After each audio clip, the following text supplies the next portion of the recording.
Welcome to Letters from America, a road trip podcast searching for the Swedish footprint in the United States. I'm your host, Martin Värn, and today I've parked the Volvo in Indianapolis, in Indiana. And with me, in my trailer, is Felix Rosenqvist, the winner of Indy 500. That's right. Welcome. Thank you very much. Thank you. I need to, because this is not sports radio, but your achievements for me is just amazing. Thank you. And I'm also looking for the Swedish footprint. Mm-hmm.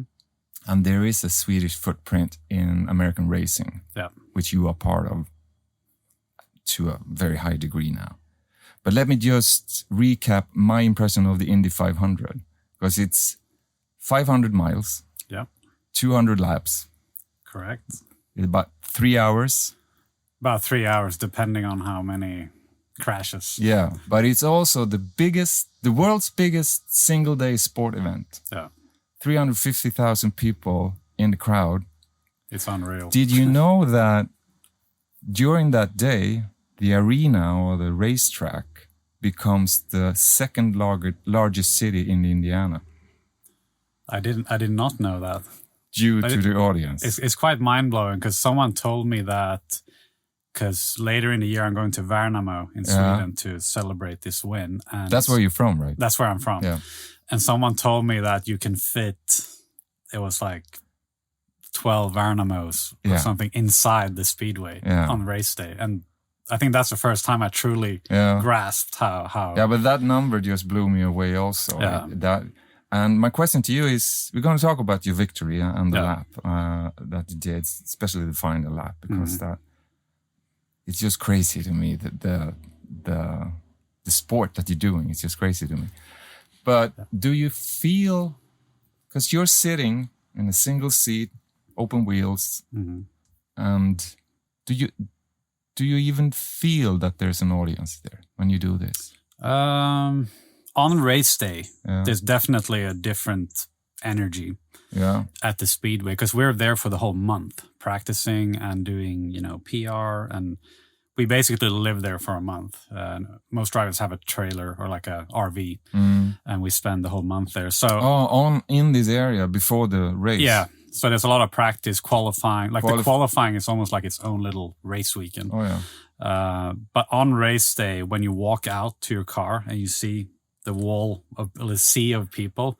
But it's almost too much. It's just... It is, yeah. You can't take it in. No. It's almost like a movie or, when you go to like the Empire State Building and it's so high up that you can't really grasp it. You almost feel like you can walk to the next roof. Exactly. In a way, like as a step. But it's so high up that it doesn't feel, it doesn't trigger the fear response. It's kind of the same thing. But when you're driving...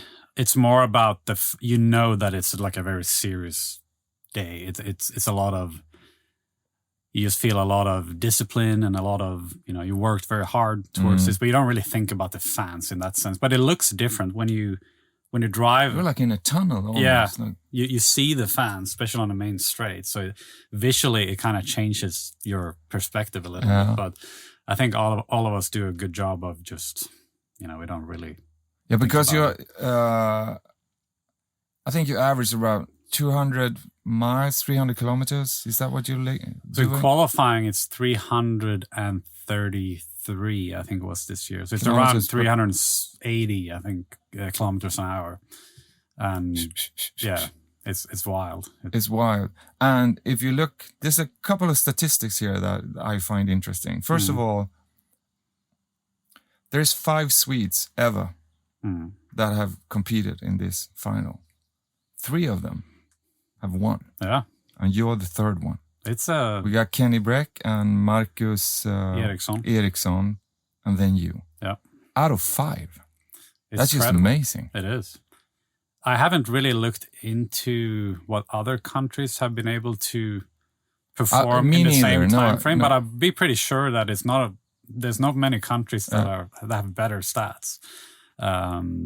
It's cool. Like I've had that comment a lot of times during, after the race that, hey, what's the Swedish secret sauce? Because that's my question too. Is that because Sweden is, I mean, like I said, it's the footprint of Sweden that I'm after. Yeah. And we all know that Sweden is a small country. Yeah. But the statistics of that in this race, Yeah. in a way, the most American race you can imagine. It is. Indy 500. It is. We got 5 Swedes and 3 of them won. Yeah. Not second, won. Yeah. And that's just, what is it about Swedes and racing? I think Swedes, historically, we've had very, very good drivers in all categories. You know, not only in single seaters, but rallycross, drag racing. It's just everywhere in the world. We've had many, many good drivers. Like motors, like engines. Yeah, I don't know what it. I always try to figure out what it is because we had a similar thing with Finland for a while in F1. They had many good drivers, and I wouldn't really say it's because we've had. It's not like we've had a lot of help from, you know, there hasn't been like a big, you know, some countries there's like a big star, for example, like Mika Häkkinen in Finland, and then he would look after the next generation of drivers. But we had a bit of that, but my manager is Swedish, Stefan Johansson, he's from Växjö. He's also a good driver. He is, he's done many Indy 500s and Formula One. So he helped me get over here to the US. He was probably the biggest reason that I came over here. But you mentioned it already, but there's no winners club, or there's no connection between the 3 of you or the 5 of you. Or not really. Yeah. No. Yeah. So you're not part of a secret society somewhere. This is how you do it. Yeah. No, but I think in Sweden there's probably there's a great interest for cars and racing. You know, not as big as here, obviously, but I think per capita it's pretty big. And historically there's a big group of people that love racing, and it's coming back now with a resurgence of F1 and also IndyCar. But I think also Swedes are like, we're tough people. You know, both me and Marcus came over here 9 years ago, and I wouldn't say it was the most straightforward journey for us. Like we had tough seasons. But yeah, we fight hard, I think, and that's probably the biggest ingredient in being able to win it. That we're stubborn people. Can we stay with that a little bit? Yeah. The story that led you here. You started out as a young boy, I know, with kart racing, right? Yes, correct. Go-karts. And that got the bug going in you. But how does anyone go from that to this? It's it's not a straightforward journey for anyone. Racing involves a lot of. It's an expensive sport. Yeah. So when I started in go-karting, you know, my dad had a small business in Värnamo, a nail factory. Oh, yeah. He sold that shortly after I stopped go-karting and transitioned into single-seaters. And I actually raced in Asia for 2 years. I lived in Shanghai because that was kind of the cheapest place we could go. Because at this time, we were still pretty much funding it ourselves. So what you're looking for in that stage of your career is experience, really? It is, doing laps. Doing laps, and also maybe build some sort of recognition, or some sort of name that this guy is on his way somewhere. Exactly. That was kind of our goal. We raced in Asia, I won a championship there. And then as you transition into Formula 3, which I spent a lot of time in my career, it gets more and more expensive. And I had some help from Mercedes at the time. I was in their junior program, and some local companies from Sweden that were very kind and helped me. But it was a bit of a crazy, like when you look back at it, mainly from a financial standpoint. Like my dad risked everything really without. I think he didn't tell me and my mom about most of it because he wanted to shield me from the pressure of like, hey, we risked everything for you. Of course. But he believed in me probably more than I did myself. And so I have him to thank for everything really. But it's a crazy thing to get yourself into, especially if you don't have, you know, there's a lot of drivers that have like a wealthy family, or they, maybe there's a son of a previous Formula One racer, so they have all the connections and and maybe better financial situation. But we pretty much did it from the ground up. Is he still around, your dad? He is, yeah. Was he here when you won? He wasn't, unfortunately. Oh, okay. He I think he's been to all the other Indy 500, so it was a shame. But he's obviously over the moon. Yeah, of course. That must be amazing. It was, yeah. And then I started working with Stefan Johansson, my manager, and we kind of ran out of funding. Really, that was the bottleneck in taking the next step. But excuse me, if you don't mind. Because you come back to that financial thing. Yeah. What type of money are we talking about?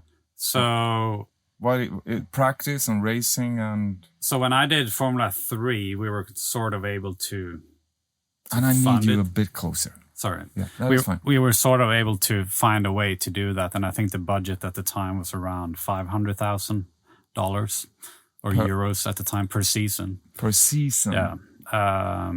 And then Formula 2, which was the next step, which is right below Formula 1, obviously, that was more like a 1.5 million a year. So we kind of ran into a wall when we got there. And me and my manager said, let's just try to prove myself in any kind of car without bringing in any money. We're just going to say, like, we're not going to contribute with any funding and just try to race everything. Yeah. So I was in Japan. I raced in Formula E, a bunch of different series, and but the car itself, just to hold it running on that level, that's a lot of money. It's the staff mainly, the staff and tires. Yeah, but that is part of the car to keep it going. It is, yeah. It's a lot of maintenance and a lot of man hours to keep it going. So you kind of have to become a little businessman at a very young age. Yeah. So they say our race car drivers are actually pretty successful in terms of, they talk about NFL players, they go bankrupt 2 years after they retire. And race car drivers historically have been pretty successful in business and in just because you're forced into do that. You learn about money very early. Yeah. So since I was probably 26 until now, the last 9 years, I've just been hired as a professional. So you get a salary, you show up, you don't have to do anything with the funding of the car or the sponsor. I have my own sponsorships, but at this point I'm just hired to do the job. So and that's a level that is pivotal when you reach that. That's kind of the point you want to reach all your when you're young. So now it's a very different story, but those years of the grinding and exploring and driving different cars and gaining experience was kind of the foundation of becoming a professional What driver. is that like to do that, to sort of mangle your way through because you must have some sort of thing on the horizon that motivates you, because you're doing expensive stuff, as you said.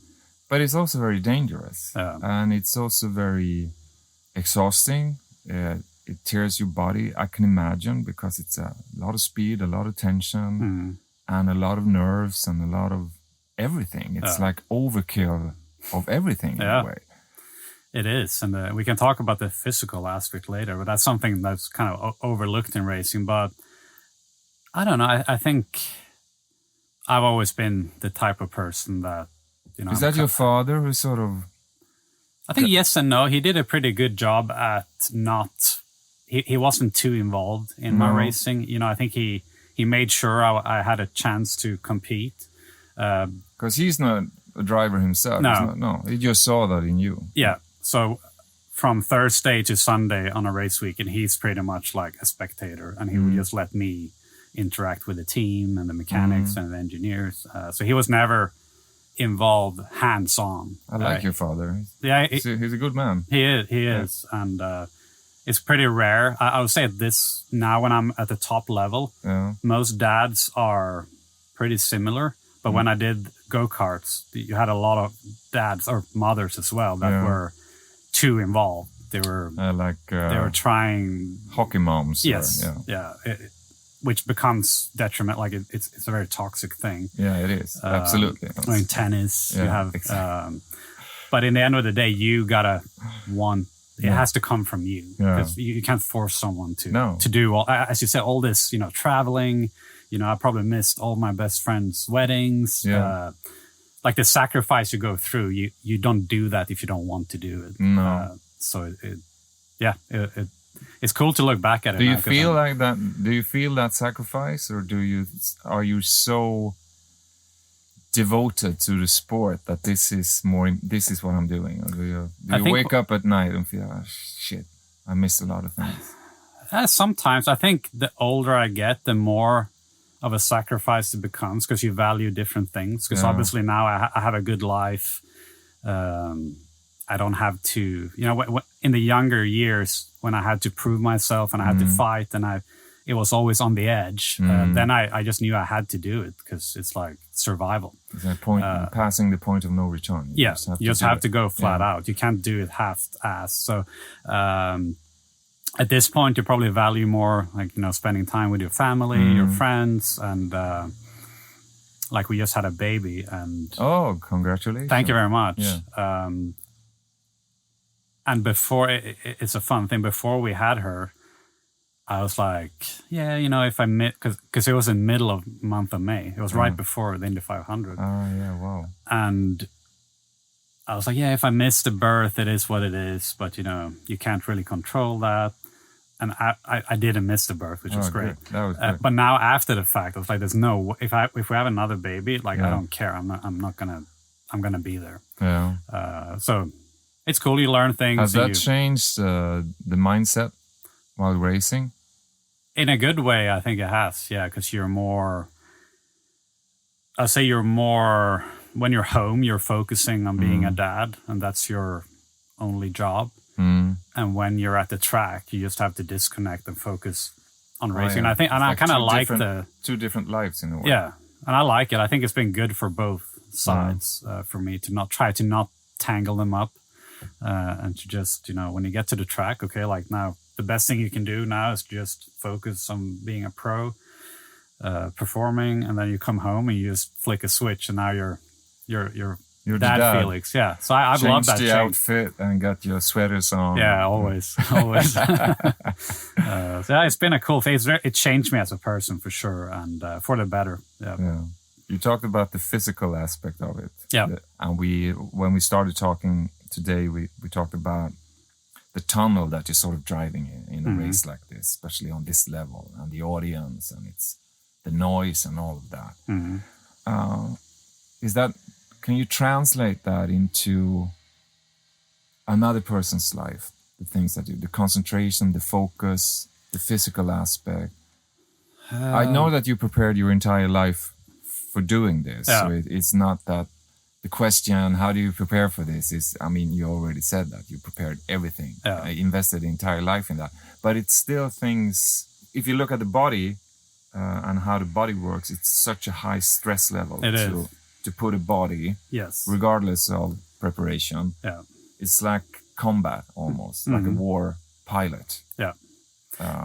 So how does that work? Yeah, it's a very interesting question, and it's something that is hard to explain because no one can really.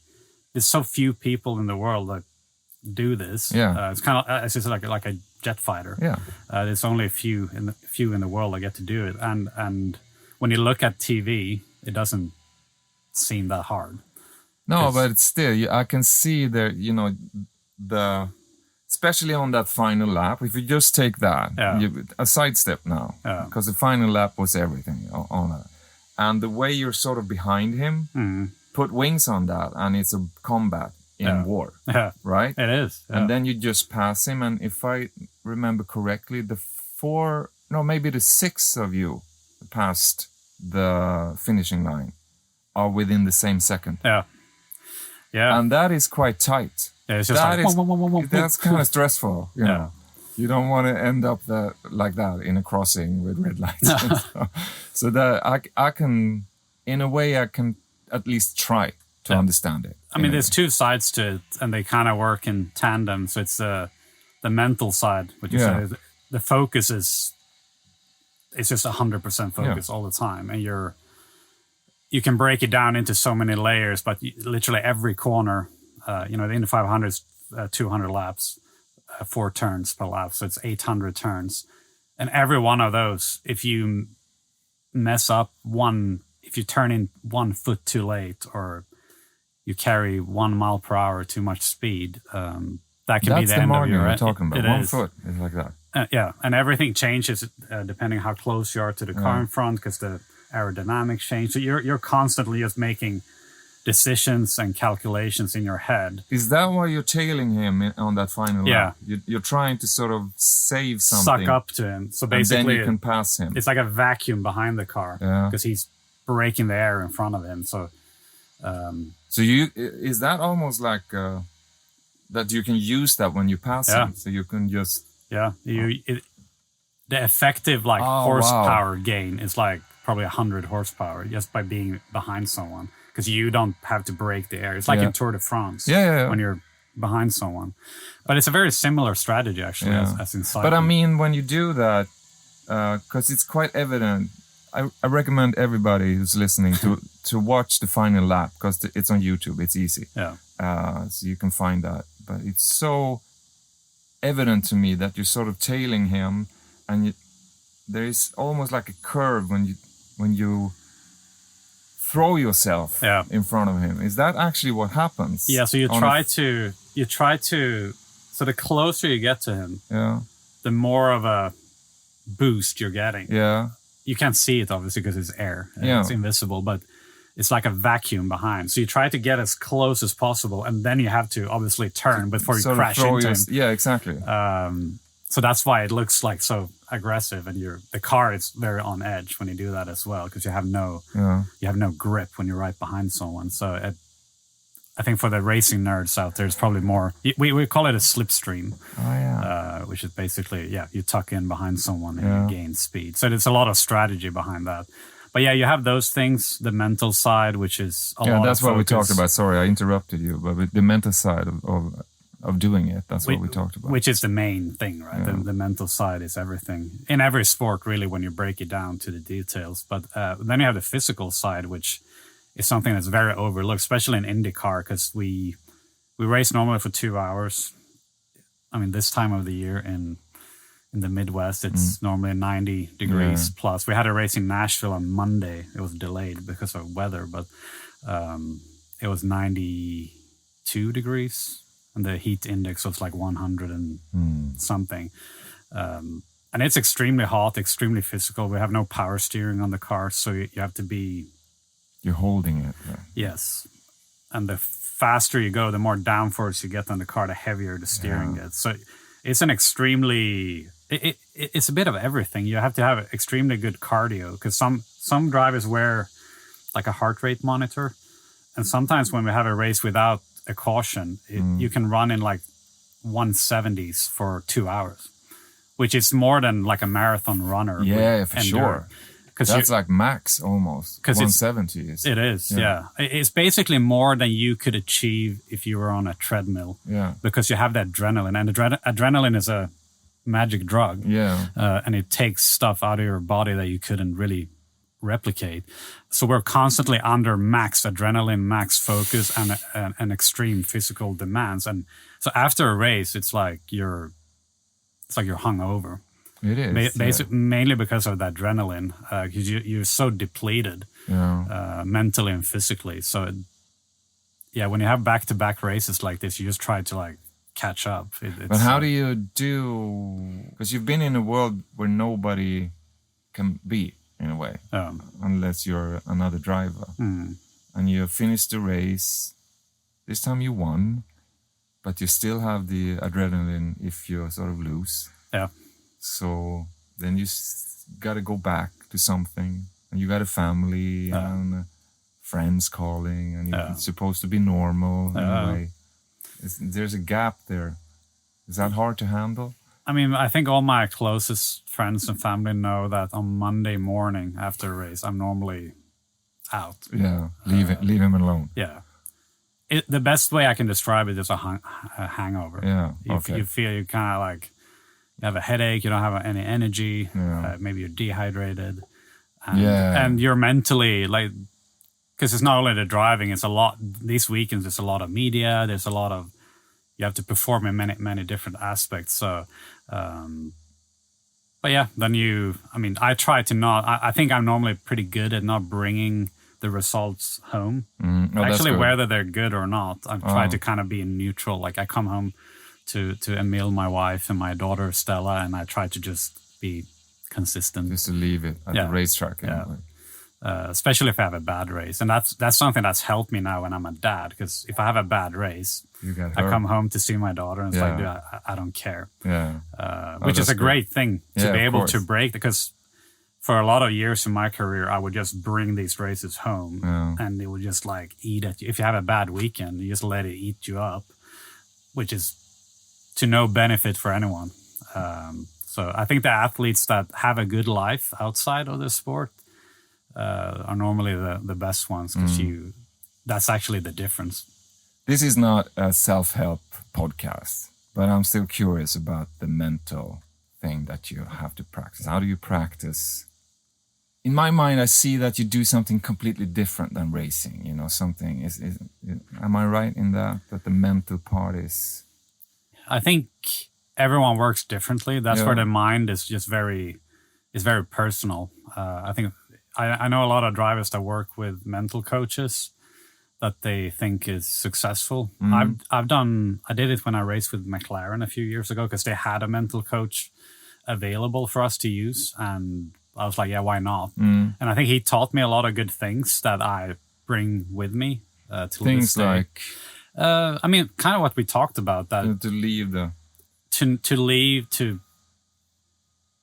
I think as an athlete, every day you wake up, like just try to make it a good day in your life. Don't try to not make it about the racing, which is directly against all we learn when we're kids. Like, it's like, okay, you need to work hard, you need to, and the hard work is like, you need it. It's also a very big piece of everything. Yeah, of course. But everyone works hard. That's something you just have to do. If you don't work hard, you're not gonna cut it. But the mental side is the number one thing, and I think it all comes down to being happy. If you're happy in what you do, if you're happy in your life at home, at least for me, that's everything. No, but that's interesting, because it's easy to go, especially if you're not on a winning streak. I mean, if you're losing, which happens, I mean, you have somebody has to lose. I've been there. Yeah. That would, I can imagine that would demand some sort of mental to get out of that bitterness, or what's wrong with the car, and you start blaming people that the staff is not doing what that's an easy way to slip into. I can imagine. It can consume you for sure, and you have to be very honest with yourself. If you're the problem, you need to tell yourself you're the problem. If it's someone else that's the problem, you need to communicate with. I work with 100 people in our team, so it's a big team sport in the end. Even if I'm the one who's drinking the milk, there's 100 people behind that effort. You're the one who met the president. Exactly. And because you did. I did. Yeah. But everyone, if one of those 100 people make a mistake on 500, then you're out.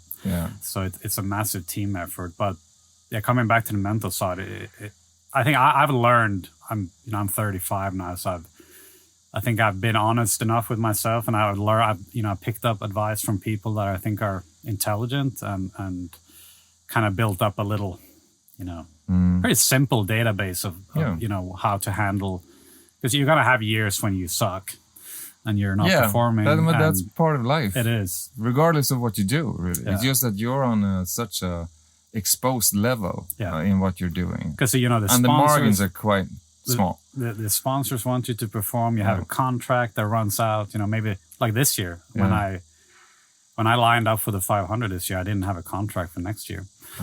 So it's always that. I do. Yeah, I do. So yeah, there's always something that puts pressure on you. Yeah. But in the end of the day, no one's going to put more pressure than yourself anyway. So it doesn't really matter. You just got to roll with it and try to live a good life and be happy. Yeah. It's such a symbolic sport that you're doing when it comes to mental training, because you have to be present in like hundreds of seconds for 3 hours. Mm-hmm. So it's so evident that everything that you do is just in the now, and you can't really sit in that car and think about what's on TV on Saturday. It just doesn't work. But we also talked before, we're going to get to a final part of this, but before we started recording, I asked you about the age of your sport, because different sports have different age gap. Right? So you're 35 now, you mentioned. Yeah. So where in your sport that you're doing, where's your gap? How long do you see yourself doing this, just based on how the sport looks? I say it's a pretty long career normally. Yeah. Even if we have high physical demands and minor injuries, it's pretty rare that we have big injuries. Yeah, you don't get tackled like exactly in hockey. It's more like you can have like your joints or your shoulders or your neck after you crash and stuff like that. But yeah, of course. But you can normally... That's a tackle to be... it can get pretty wild, the crashes. But it's a pretty long career if you perform well. You know, Scott Dixon, I think he's the oldest in our championship now. He's raced since he was 20 in IndyCar. He's 45, I think. Oh, wow. So he's still, he's going to be my teammate next year, actually. He signed a long-term contract. So he's probably going to race into his 50s. Oh. Do you see yourself do that? As long as today, now when you're at this level and you sort of achieved a lot of things that I assume that you dreamt of as a young teenager driving. For me, it's, what comes first is my family. Yeah. And at this point, it doesn't really, I could grind out a few years if I needed to, but if I'm not enjoying it, I'm not going to do it. I think most drivers probably peak around 30. Yeah, okay. Or 28, something like that. But I truly think I'm better than I've ever been before right now. So that's exciting and it's fun. And, we really love living here in Indianapolis. Yeah. I've been here for 8 years and my wife loves it. My daughter doesn't really have a saying yet. No, but not yet. I think she likes it. So it's kind of interesting that you said, when was the lap? How long ago did you win? When was what date was it? I can't remember. 24th of May. 24th of May. Yeah. So a couple of months after. Yeah. Your comment on that, without thinking of it, is, I'm doing well now. Yeah. Yeah, you just won. I know, yeah. You're doing great, man. Yeah. No, we're always hard on ourselves, drivers. But no, but I think that's a good... I honestly think that is a good way of looking at it. Okay, I did well. That doesn't mean that I'm better than anybody. No. Because I can lose tomorrow. Yeah. And I really think that's on the mental side of it and mental training, and it also applies on everything. Yeah. As soon as you start thinking that, you will stumble and then you will fall. Because you relax and then you're... Because when we had a race in Nashville last weekend, and that's like a completely different track, completely different challenge, and nothing translates. So just because you won the 500, it's obviously great for your confidence and for your CV and for your bank account and all the things. Sponsorship, everybody's happy for that. Yeah. And I was able to sign a contract directly because of that. Yeah. But it doesn't translate in the end of the day to anything else we do on the calendar. No, you can't move that racetrack experience to something else in a way. So you have to reload for every week, and it's basically a clean sheet. You have to prepare. So as long as I'm enjoying that part and as long as you're having fun, I think I'm going to do it till the day I'm not. And then this is going to be a stupid question. You're going to think I'm an idiot now. But when I was young, I had this, car track that you have in your room as a kid. Like the slot car. Yeah, the slot car, like Scalectric. Scalectric, yeah. And those tracks are always in an 8. That's right. But there's no real racetrack that goes in an 8, is there? There is Suzuka in Japan. Was it one? It actually crosses itself. There's a bridge. There's a bridge, yeah. So, but all others are circles or like weird pretty loops. Much, yes. Yes. It's a thing I've been thinking because my racing experience is holding this thing. Yeah.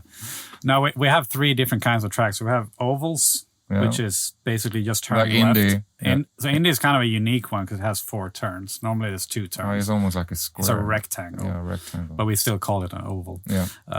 So we have ovals. We have street courses, which is, where you race in the middle of Toronto on streets where you drive your Volvo. Yeah. And they rebuild it for the weekend as a like Monaco does the exactly. same, yeah. And then we have permanent road courses, which is Laguna Seca and that is more where you can see the racetrack. It goes like exactly. It's like a piece of art. Yeah, it's like a nature. So we have those. Are those fun to race? Those are the most traditional, most classic. I think personally, probably the most enjoyable. Ovals were new for me because we don't have it in Europe. Oh, okay. So when I came over here when I was 20. I think I was 26, 27. I had to relearn that. And that's like ovals and road courses are like comparing badminton and tennis. Oh, yeah. It's a completely different thing. Oh, yeah. And a lot of us struggle with it when we come over because a lot of Europeans come over here to race. And the team kind of has to make a gamble because we're going to have to learn the ovals. And some people just never get it. They never learn it. But what is it possible to explain what's hard? Yes. For someone who's not driving? So the oval track it's basically momentum leading into more momentum. So let's say you carry 1 mile per hour more speed than someone else in turn 1. Yeah. And then you come up to turn 2 and that mile per hour it still carries. So if you're able to keep that speed in turn 2, it's just like a constant, you never break. Yeah. So the momentum always carries. So if you have if you're not break, yeah. if you have a little weakness, if you're bad in turn 1, that's just going to bleed left time all the time. So it's a very unique way of thinking about racing because normally we brake and we turn left and there's a chicane and there's a right-hander and over a lap it kind of evens out. And maybe you're a little slower in turn 1, but you're better in turn 3. But on an oval, there's just nowhere to hide because it's just a constant loop. I never thought about that. Yeah, you lift the throttle when you're in traffic and stuff, but you never brake and do a maneuver in a way. No, just speed. Yeah. So it's very much about setting up the car as well. So you have to be very skilled in terms of what you need from the car with engineers. And then the racing part is very unique as well because the whole slipstreaming effect that we talk about. Yeah. So it's finding the gap of going through. Yeah. So like even me, when I went over, I was like, how hard can it be? You're just turning left. Well, like, what's the hard? Keep your arm out to turn left. So yeah, it's the whole thing. And it took me probably 3 years before I really got it. Well, now when you mention it, it's kind of almost like a downfall all the time. Like it always Well, if you have a bad day on the oval, it feels like you're doing a million laps. It feels like you're in there for 10 hours. Yeah. Because there's just nowhere to hide. And you're struggling. So, but when you have a good day, like I did in Indy, then it's the most fun thing ever. Okay. It was a pleasure talking to you, but I want to do one final thing. Because we are, if you look at the map, as you already noticed. Yep. Let's see. Where's between the lakes in a way. Indiana is down here. You got the big lakes up here. Chicago is marked, so we're here. Down there. And you are from Värnamo. Yep. Which it's is like down the Texas of Sweden. The Texas of Sweden, yeah. Or Louisiana, maybe. Yeah, a certain type of Swedes come from there. Yep. You're right. Well, I say that with love. Yeah. I mean, it's fine. Where is home? Now it's Indianapolis. Okay. I mean, yeah, that's where we are. That's where we My are. daughter is American, actually. So she's born in Carmel, Indiana.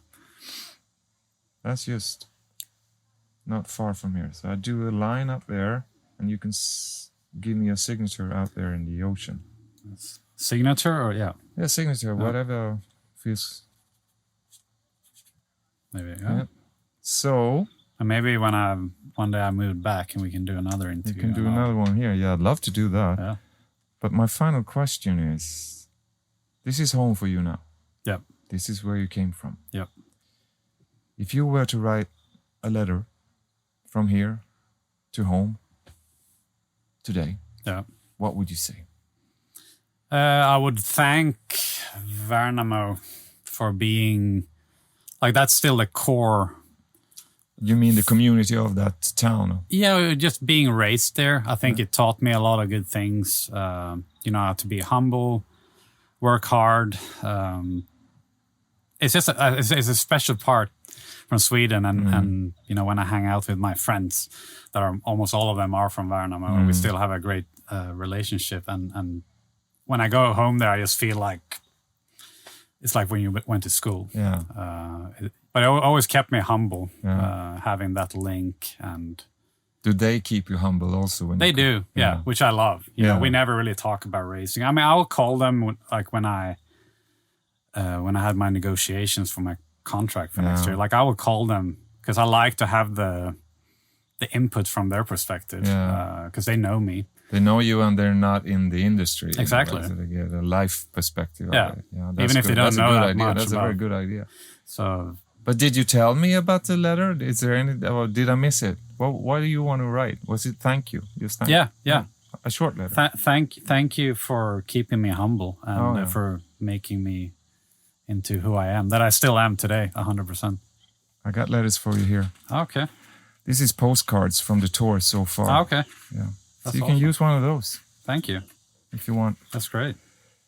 Thank you. Oh, letters from him. Yeah, that's right. Yeah. Now you did the connection. Yeah. Okay. That's cool. Thank you very much. It must be cool to just go around. It is kind of cool. It's, do you want to join me? You're a good driver. So you can, if you need to sleep. You can drive. Go high speed in the left lane on the interstate. We'll be there quickly. Yeah. Thank you, Felix. Thank you very much. I could talk about all the details of racing for an hour. So we'll talk again. We'll talk again when you're in Sweden. It's good. Thank you. It was a pleasure having you here. Thank you. Absolutely. You too. Yeah, Thank you. Thank you. You have listened to Letters from America, a weekly road trip podcast celebrating the Swedish heritage in the United States. Produced in collaboration with the Embassy of Sweden in Washington, D.C., Volvo Cars USA, Volvo Trucks USA, and Airstream.